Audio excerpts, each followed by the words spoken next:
We hear rumors about them from cultures all around the world. Historical text mentions them. Even the Bible goes into detail on the Nephilim giants, describing his spear and armor as being oversized. But did they exist? If so, why the conspiracy from the scientific community to keep it quiet? And what happened to these massive beings?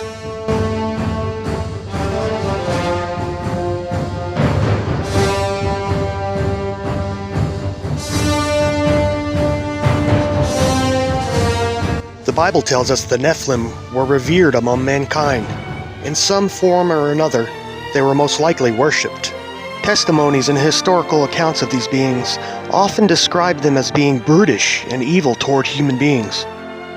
Or is there another side to these beings? Is there proof that they even existed?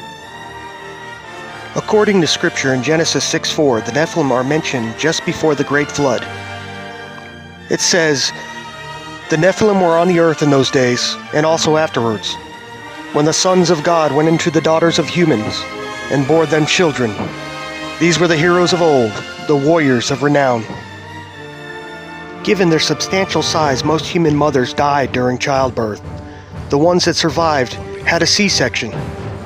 According to some accounts in Apocrypha, that is, books that were left out of the Bible, the fathers of the Nephilim taught them combat, beautification, alchemy, and other skills that were far advanced for the time. This would make them far more sophisticated than what popular fables would induce.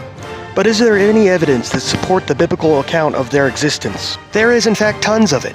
However, most of the findings have since vanished to support evolution theory and keep it alive and thriving.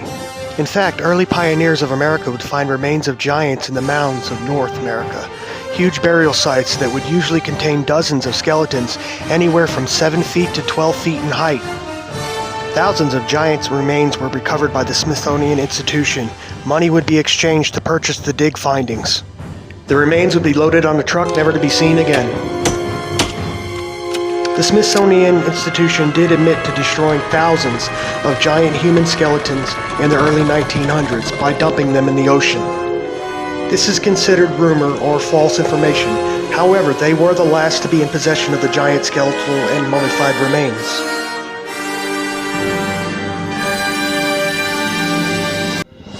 In fact, our 16th President Abraham Lincoln, also known as Honest Abe, meaning he would never lie, wrote about the giants in the mounds of North America.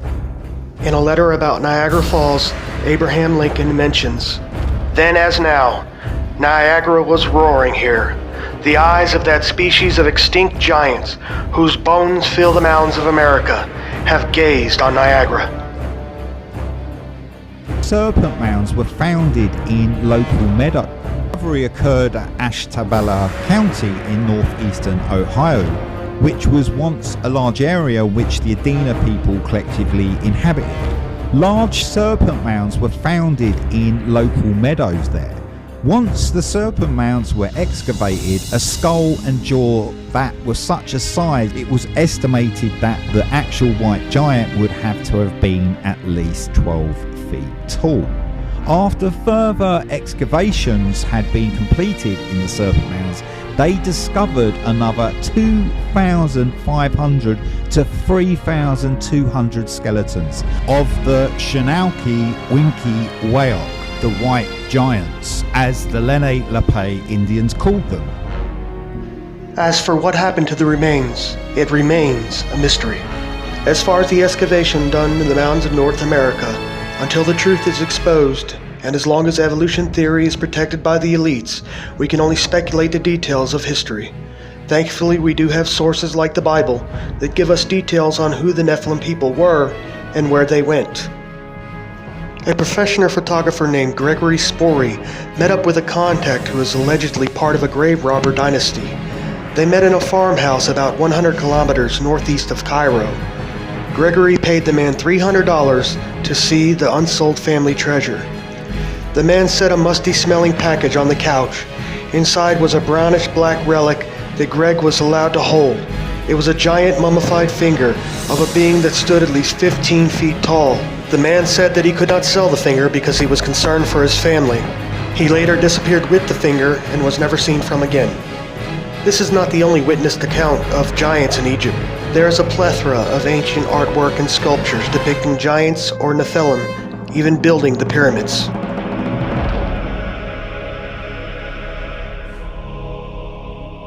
The Roman historian Flavius Josephus reported in 79 AD of such beings in the histories of the Jewish wars.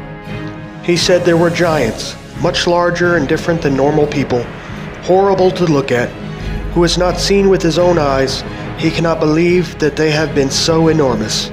End quote. Do any Nephilim still exist today? Well, there have been sightings and reports. Watch this. A peculiar incident happened during the height of Operation Enduring Freedom in 2002, after a group of soldiers went missing. A rescue unit was sent to investigate. The team came across a cave with scattered army equipment around but no sign of the missing soldiers. And that's when they chanced upon the Kandahar giant. The Kandahar giant was 13 feet tall with fiery red hair, 6 fingers, and 2 sets of teeth. It even killed one of the Special Forces soldiers with a spear before the rest of the unit brought it down with 30 seconds of sustained gunfire. And after they radioed it in, the army took away its corpse and has hidden it ever since. The soldiers were forced to sign non-disclosure agreements so the government could keep them all quiet. But eventually, the soldiers broke their silence because, as one of the men would later say, the people have a right to know the truth. Could there still be some remnants of the Nephilim, the lost race of giants, still out there somewhere? Since everyone seems to have a cell phone today, everyone has a camera ready and strange events are sometimes documented. Account has posted a video that looks to be of a giant up on a mountain. We're seeing more and more of this really, but TikTok is a good place, a social media platform where just the average person can post a video and it actually gets seen by millions and millions of people. We'll look at this video as well as some other videos of what appear to be giants up on mountainsides. Is this a fulfillment of the Brenton Septuagint translation of Isaiah 13:2? God saying, "I give command and I bring them. Giants are coming to fulfill my wrath, rejoicing at the same time and insulting." Days of high adventure.